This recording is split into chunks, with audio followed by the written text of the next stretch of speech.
Aşura denilince zihninizde canlanan ilk şey nedir? İlk açı büyük bir tencere, çeşitli bakliyatlar ve kuru meyveler, konu komşuya ikram edilen aşure tatlısı, aşure tarifleri. Muharrem'in 10. gününde aşure günü başlar, sonrasında devam eder belli bir süre. Ondan sonra yapılıp komşulara dağıtılır. İkinci açı palalar, zincirler ve bu palalar ve zincirlerle başlarına, göğüslerine ve sırtlarına vuran kan revan içerisindeki insanlar. Hüseyin radıyallahu anh'ın vefatının, şehadetinin yası matemi. Peki Aşura günü matem midir, bayram mıdır? Toplumumuzda Aşura hem bir matem olarak hem de bir bayram olarak görülüyor. Manevi bir coşkuyla kutlanması gereken dini bir bayram değildir. Bugüne özel olarak yıkanmak, kokulanmak veya özel bir takım yiyecekler pişirip ve yiyecekler alıp bunları dağıtmak Peygamber Aleyhisselatü Vesselam'ın sahih sünnetinde mevcut değildir ve Peygamber Aleyhisselatü Vesselam'ın sahabesinin hayatında da bununla ilgili herhangi bir şeye rastlamamaktayız.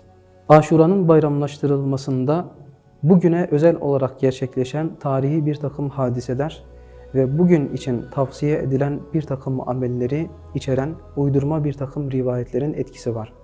Mesela Nuh Aleyhisselam'ın gemiden bugün inmiş olması, İbrahim Aleyhisselam'ın atılmış olduğu ateşten bugün kurtulması, göklerin ve yerin bugün de yaratılmış olması, arşın ve kürsinin bugün de yaratılmış olması, Allah Resulü Aleyhisselatü Vesselam'ın bugün doğmuş olması, Eyüp Aleyhisselam'ın bugün de hastalıklarından, dertlerinden kurtulmuş olması gibi bir takım tarihi hadiseler aktarılmaktadır. Ancak bunlar sağlam olan kaynaklara dayanmıyor, zikredilmiş olduğu rivayetlerin zayıf veya uydurma mevzu rivayetler olduğunu görmekteyiz. Veya bununla ilgili bir takım amellerin tavsiye edilmiş olduğu rivayetler var. Oruç amelinin dışında Aşura gününe özel rivayetler de yine problemli olan, zayıf olan, uydurma olan rivayetlere dayanmaktadır diye belirtelim inşallah. Aşura gününde gerçekleşen tarihi bir hadise olarak sadece Musa Aleyhisselam'ın Firavun'dan kurtulması sahih olan kaynaklarda mevcuttur. Musa Aleyhisselam ise bugünü bir bayram olarak kutlamamış, sadece Allah Azze ve Celle'ye şükretmek için bugün de oruç tutmuştur. Bizler de Peygamber Aleyhisselatü Vesselam'ın sünnetine uyarak bugünlerde oruç tutabiliriz. Peki Aşura matem mi? Aşura'nın matem oluşu Hüseyin radıyallahu anh'ın ve beraberinde bulunan 70 küsür kimsenin bugün de şehit olmasıyla ilgili vakaya dayandırılmaktadır. Bu hadise Hicri 65. yılın 10 Muharrem'inde gerçekleşmiş bir hadisedir. Evet, Allah Resulü Aleyhisselatü Vesselam'ın biricik torunu Hüseyin radıyallahu anh ve beraberinde bulunan 70 küsür kişinin başına gelenler ve zalimce onların şehit edilmesi her birimizi üzen ve her birimize acıtan bir hadisedir. Ancak onların matemi ve yası adına günümüzde yapılan şeyler de hüzün verici ve acıtan şeyler. Çünkü Hüseyin radıyallahu anh'ın matemi adına Peygamber Aleyhisselatü Vesselam'ın yasaklamış olduğu cahiliye adetleri ihya edilmektedir. Yaka paça yırtınmak, bağırmak, çağırmak ve yakışıksız, cüretkar bir takım sözler söylemek, bunlar Peygamber Aleyhisselatü Vesselam'ın yasaklamış olduğu cahiliye yasıdır, cahiliye adetleridir. İmam Müslim'in Ebu Hureyre'den rivayet ettiğine göre Peygamber Aleyhisselatü Vesselam şöyle buyurmaktadır. İnsanlar arasında iki tane şey vardır ki bunlar küfür döneminde var olan adetlerdir. Bunlardan birincisi nesebe sövmek, ikincisi ise bağıra çağıra ölü için ağlamaktır.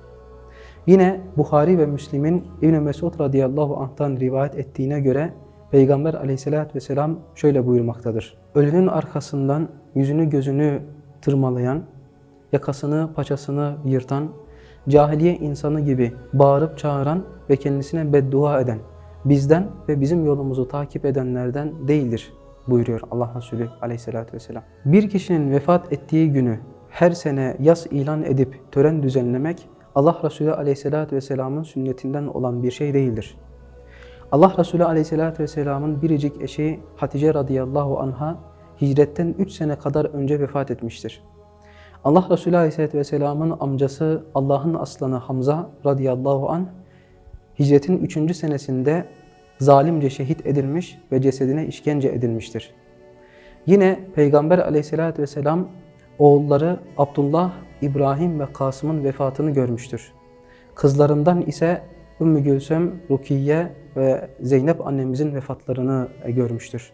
Yine Allah Resulü aleyhissalatü vesselam en çok sevmiş olduğu sahabesinden bazılarının vefatına şahit olmuştur. Vefatı arşı sallayan Sa'd bin Muaz, Medine'deki İslam'ın yüzü, İslam davetçisi Mus'ab İbni Umeyr, Bir-i Maune ve Reci vakalarında şehit düşen ashab, Peygamber aleyhissalatü vesselam'ı derinden etkileyen, derinden üzen hadiselerdendir. Ancak Allah Resulü aleyhissalatü vesselam bu hadiselerden sonraki senelerde bugünü yas ilan edip ashabıyla beraber Medine'de herhangi bir tören düzenlememiştir. Evet, başa ve bedene vurulan darbeler etkisini gösteriyor. Hüseyin radıyallahu anh ve beraberinde şehit düşen 70 küsür kişinin matemi, tarihten ders ve ibret almanın önüne geçiyor.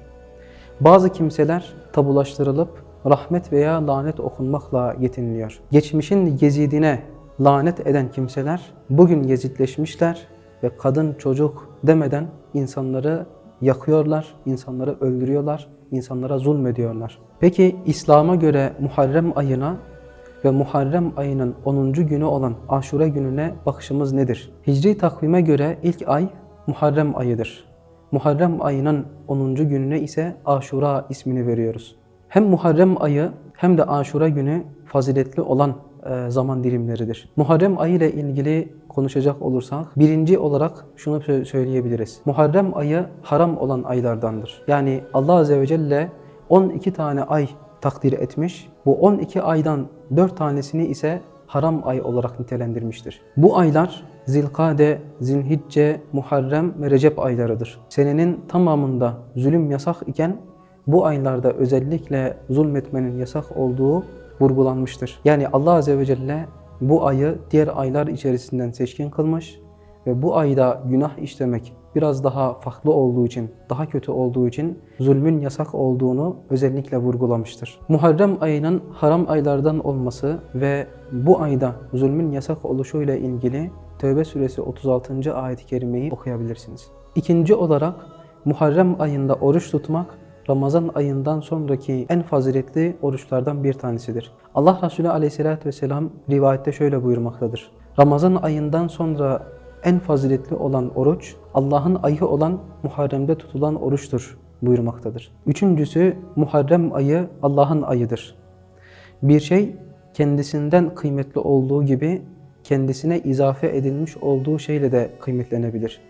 Mesela paranın kulu Allah'ın kulu. İkisi de kul. Ancak birisi izafe edilmiş olduğu şeyle değerlenirken diğeri izafe edilmiş olduğu şeyden dolayı değerini kaybetmektedir.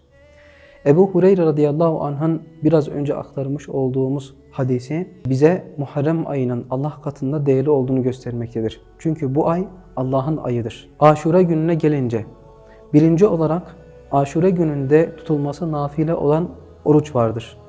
İbn Abbas'tan rivayete göre Peygamber aleyhissalatü vesselam Medine'ye geldiği zaman Yahudilerin Aşure gününde oruç tuttuklarını görüyor. Ve onlara bugün niçin oruç tuttuklarını soruyor.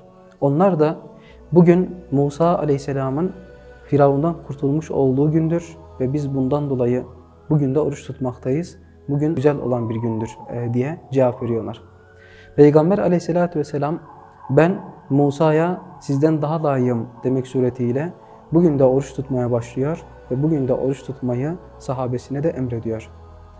İlk zamanlarda Peygamber aleyhissalatü vesselam bu orucun üzerinde ciddi anlamda durmuştur. Sahabesine bugün de oruç tutmayı tavsiye etmiş ve sahabesi oruç tutuyor mu tutmuyor mu diye de ayrıca kontrol etmiştir.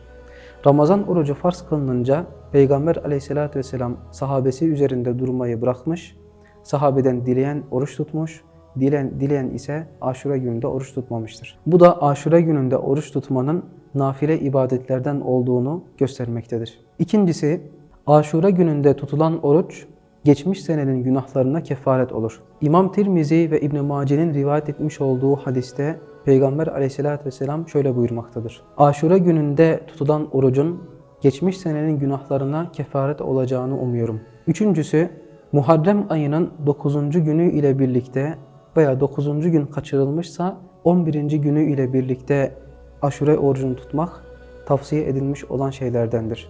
İmam Müslim'de geçen rivayete göre Müslimler Aşure gününde oruç tutmaya başlayınca sahabeden bazıları Peygamber Aleyhisselatü Vesselam'a geldiler ve ey Allah'ın Resulü, Yahudiler de bugün de oruç tutmaktadır diye durumu sordular. Peygamber Aleyhisselatü Vesselam gelecek sene inşallah biz 9. gün ile birlikte Aşure orucunu tutmaya çalışırız diye cevap veriyor. Tabi Peygamber Aleyhisselatü Vesselam o sene vefat ediyor ve gelecek senenin Aşure orucuna yetişmiyor. İmam Beyhaki'nin Şuab-ül İman kitabında rivayet etmiş olduğu hadise göre Peygamber Aleyhisselatü Vesselam şöyle buyuruyor. Yahudilere muhalefet ediniz, Muharrem ayının 9.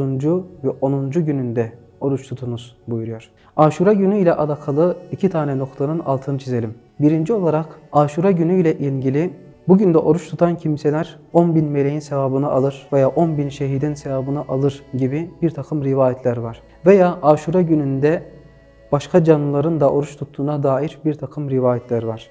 Bu rivayetler uydurma olan rivayetlerdir, zayıf olan rivayetlerdir ve aslı yoktur. Yine Aşure gününde yapılması faziletli olduğu söylenen bir takım ibadetler var. Gecesiyle alakalı veya gündüzüyle alakalı bir takım şeyler tavsiye ediliyor. Bununla ilgili bir takım hadisler rivayet ediliyor. Bu hadisler de aynı şekilde zayıftır, uydurma olan rivayetlerdir. Sadece bugün de tutulabilecek oruç vardır. Bu da sahih olan kaynaklarda sabittir ve mevcuttur. Allah Azze ve Celle bizleri faydalı ilme ve salih amele muvaffak kılsın. Kur'an ve sünnete bağlı kalmaktan ayırmasın. Esselamu Aleyküm ve Rahmetullah.